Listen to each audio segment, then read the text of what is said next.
A middle-class mum who made a hysterical tweet was jailed for 2 years and 7 months. It says here 2 years. It wasn't. It was going on for 3 years. And even though she is the carer to a very sick husband and a surviving child, one of her children having died in infancy, there is absolutely no doubt that the government are making an example of her. They are not even offering her the home visits that low-risk prisoners get in situations like this. They are crucifying her, really. And they're probably doing that because she's a conservative, the wife of a conservative councillor, and a middle-class white woman. There is absolutely no other reason for this. Now, you may say that the fact that she has a child who needs her, and maybe a sick husband, is not an argument, rather, for treating her more leniently, because she broke the law as the law sees it, and so she should be punished for breaking the law, and the child shouldn't be part of the consideration. Well, we can contrast this with the case of Clevis Disher, a 39-year-old man who broke the law to start with by entering the UK illegally. He's an Albanian. He came here illegally in 2001, gained citizenship through deception, apparently, although I'm not quite sure what the deception was. He was jailed in 2017 for handling £250,000 of money in criminal proceeds. So he was obviously in some sort of criminal organisation, not what you might call a trustworthy person. And Priti Patel, who was the Home Secretary at the time, ordered his deportation and revocation of his citizenship. Disher appealed. And part of his appeal, now a lot of stuff has been made of this. It was only part of the appeal, was that his 10-year-old son had some sort of disability. I rather think it might be autism. But it was something like that. This is the famous chicken nuggets case, where a lot of people saying, oh, well, a man didn't get deported because his son didn't like chicken nuggets, the sort of chicken nuggets they make in Albania. That wasn't quite the thing. It's a simplification. The child has some sort of sensory disorder, and moving him from one country to another was going to make him suffer. And that's very sad. But the fact is, the Immigration Tribunal did rule that deportation would be unduly harsh because of its effect on the child. The case is still under review right now. The only point I'm making here is that in this case, the courts were taking the effect on the child into consideration. So if they could do that in the case of Clevis Disher, why aren't they taking it into account in the case of Lucy Connelly? Well, I already answered that question, didn't I? I'm Granniopteryx, and as at the time of this video, I am on YouTube, Rumble and Minds. I'm still on BitChute, but if you're in the UK, you can't see me because BitChute has stopped streaming here because of the restrictions on free speech. However, if you have a VPN, you're all right. You'll still be able to see me. Okay.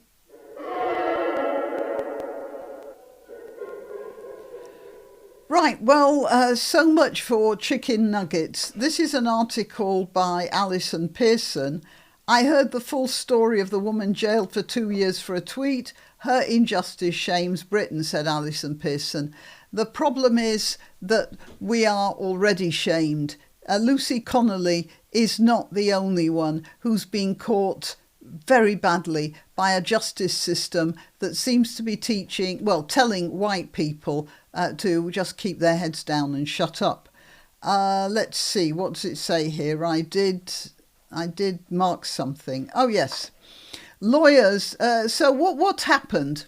What happened was that Lucy Connelly, who has lost a child already, saw the Southport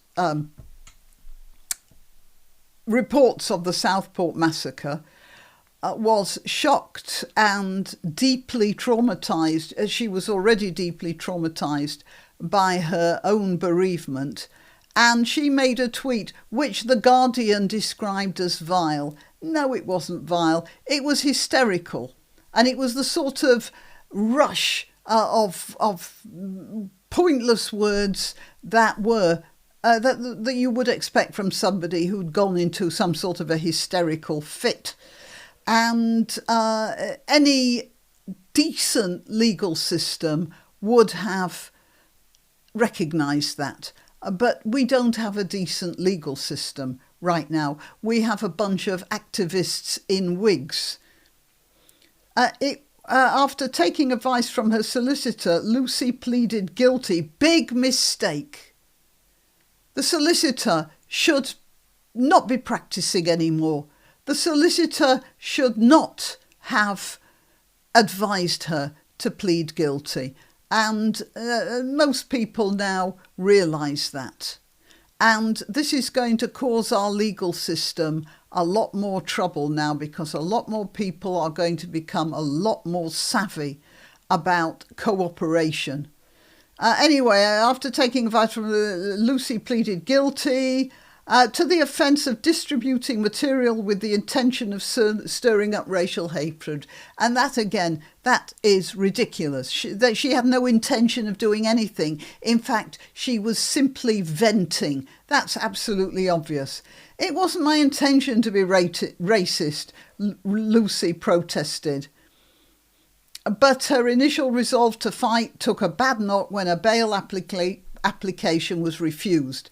So what happened was they refused the bail application, and then they told her, well, you'll be in prison for months before your case comes up. And so it's better to plead guilty and you'll be out by Christmas. Yeah, which is what they said about the First World War as well, isn't it? This is the games that our legal system is now playing with people. And of course, it worked then. It's not going to work in the future. They're packing up a whole trunk full of problems for themselves now with the sort of things they're doing to Lucy Connelly and others.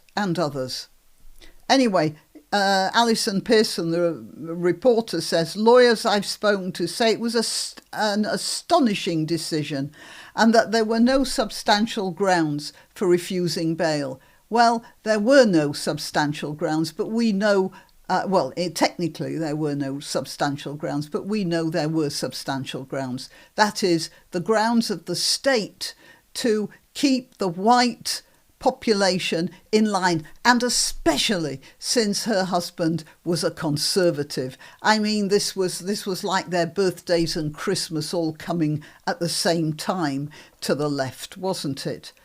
Notably, some of the most senior judges were drafted in to handle the cases. This is all the cases that came up out of Southport, which would normally be dealt with by a magistrate's court. You can see the full artillery of the British state was being brought to bear on all of these people. But you see, magistrates, it says here, could impose sentences of only up to 12 months. And that's not what the Prime Minister wanted. He was out for blood. He's a man who doesn't seem to have any blood of his own, so it looks like he gets his power from sapping the blood of others. Ray Connolly was convinced by a couple of leading barristers who insisted that his wife should plead not guilty, a jury they said was unlikely to convict a patently decent woman like Lucy for one horrible tweet. If I could have got her round a table with those barristers, I'm sure she'd gone with the non-guilty, Ray says. But Lucy herself was in jail, where she was surrounded by women who'd waited months for a trial date. You just don't know how long you'll be there, she argued with Ray. I might not get a court until spring. Well, she's certainly got her comeuppance on that, hasn't she? And certainly none of her own doing. It was the pressure the state had put on her, the uncertainty, and the knowledge that that they were after her even then. They told her she'd get a large discount if she pleaded guilty. She'd be out in time for Christmas. And Lucy Connelly was the sort of middle-class person who believed the authorities in what they were saying to her. And yeah, that was her huge mistake. It also says Councillor Connolly attracted his own share of abuse after he told Sky News, Lucy is a good person and not a racist. And he's playing that game as well. He's fallen into that trap. Because now there are certain people in the, especially in the left, who use the word racism as a deep moral failing, worse than, well, kiddie fiddling or murder even. Or, for instance, like there's a Labour councillor, now suspended, who said that he didn't like, he made a speech in which he said that the right was such despicable people that the left, should cut their throats and throw them away. That is incitement to murder. But that's not seen as a moral failing, that's seen as a rhetorical device. But calling somebody a racist, you tar them with that brush and they are forever in the outer darkness. And Councillor Connolly should have said, his wife did something wrong, that's all. It was something wrong. And she regretted it straight away. She deleted the tweet. But no, the people who seized on that, here we have a Conservative councillor's wife. Let's sacrifice her to the great god of racial politics. No facts of the kind presented in support of Lucy by the immigrant parents who adored her appeared to carry much weight with His Honour Judge Melbourne Inman KC, Recorder of Birmingham, when he began his sentencing remarks on October the 17th of last year. And then he goes through a whole lot of stuff about what a terrible person Mrs. Connolly is. The sentence Lucy Connelly received for a post on social media was greeted with general disbelief in legal circles. Sickening, outrageous, a normally reliable judge was wildly out are a few of the printable comments. But the fact is that although some of the legal eagles who criticised Judge Inman's remarks and his sentence, they don't appear to be doing anything about it. Oh, here, there's the Lucy Connelly. Footage of an anti-fascist rally went viral showing Councillor Jones spew bile at disgusting Nazi fascists saying, we need to cut their throats and get rid of them. But he didn't, he got better legal advice. He didn't plead guilty. So he was on bail in January. The trial is now delayed until August.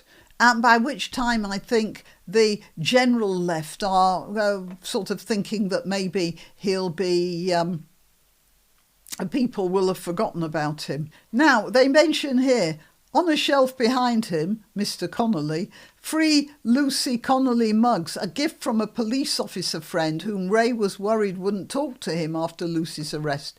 He said, "Don't worry, Ray, lots of the lads down the stations are right behind you. They think it's mad what's happened to Lucy." OK, they may think it's mad. They may think it's mad to arrest a woman who's praying in her head opposite an abortion clinic. They may think it's mad to walk in on a couple of parents who criticised the way a school principal was chosen. But they are still doing it. Why are the police cooperating in this travesty? At Peterborough, Lucy's probation officer, a man with 18 years' experience, told Lucy, "We used to have the best justice system in the world. Not any longer." And this is from a probation officer, somebody who works within the law. Now, it gets worse than that. It gets worse than that because those police, or not the same police, but colleagues of that policeman who told Ray Connolly that, everyone in his particular area thinks it's mad. Colleagues of his actually cooked the evidence. This is a poster who calls himself the Stark Naked Brief. His real name, second name is Stark, you see. And this is what he has to reveal. Wonder if the Crown Prosecution Service head, Stephen Parkinson, who's publicly praised Black Lives Matter, has taken any action against those who misrepresented Lucy Connelly's words. After her arrest, Northamptonshire Police and the Crown Prosecution Service issued a public statement claiming she told officers she did not like immigrants and that children were not safe from them. This is what they put out publicly. But when her mother and husband requested the interview transcript, because they knew something was wrong there, because they knew Mrs. Connolly very well, of course, a very different picture emerged. What she actually said. OK, so this is what Northamptonshire Police and the Crown Prosecution Service said that Lucy Connolly had said to the police. She told officers, they say, she did not like immigrants and that children were not safe from them. And this is what she actually said. "I'm well aware that we need immigrants. I'm well aware that if I go to the hospital, there are immigrants working there and the hospital wouldn't function without them.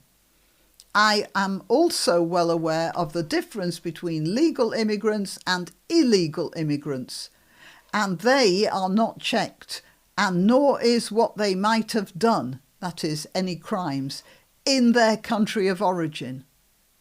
She's talking about illegal immigrants. It's a national security issue, and they are a danger to children. So the fact is she shouldn't have said anything to the police, that's for sure. But she was speaking reasonably, as a reasonable person, to what she thought were other reasonable people. But they were out to trap her. They were out to misrepresent her. She did not like immigrants, they say, which is actually out and out lie, and children were not safe from them, which is a misrepresentation. They did try to delay turning over this transcript to Miss Connolly's mother and husband, but finally they had to do that. And that's what she said. And that's what they recorded. And after they did, they corrected the record on their website only after her mother complained. So they were determined to get her. Whether she was guilty or not, they wanted a crucifixion. This is the head of the CPS, by the way. What's his name? Stephen Parkinson. Well, that's the Lucy Connelly case. I am not saying that we are the only country who has done this to an innocent civilian, an innocent citizen who got caught up because the government wanted a conviction, a sacrificial lamb, a figurehead they could pelt down. I mean, many of the January the 6th people in America, or the convoy in Canada, there were people among them who were similarly victimised. It seems to be a characteristic of Western governments now, but left-wing Western governments, especially towards people whom they perceive as right-wing. And they have no qualms about that. They feel they are justified. And again, it's something I have said before, and it characterised by Barack Obama's constant comments about people being on the right side of history, which is absolute nonsense. Sounds good, doesn't mean anything. You can't be on the right side of history. You can only be as good as you can be, but people like Barack Obama, like Joe Biden, like Justin Trudeau, they are people who feel that they are good people. And so if somebody disagrees with them, there is only one conclusion to be reached. They're bad people. And you have to get them and quiet them and suppress them any way you can for the sake of good. Right. Till next time, you can help my channel by subscribing and clicking the notification bell. That's quite important. And by sharing if you're so inclined. Links to my other channels and to donation methods are in the description. But the best way you can help is simply by clicking like and notify. Thank you.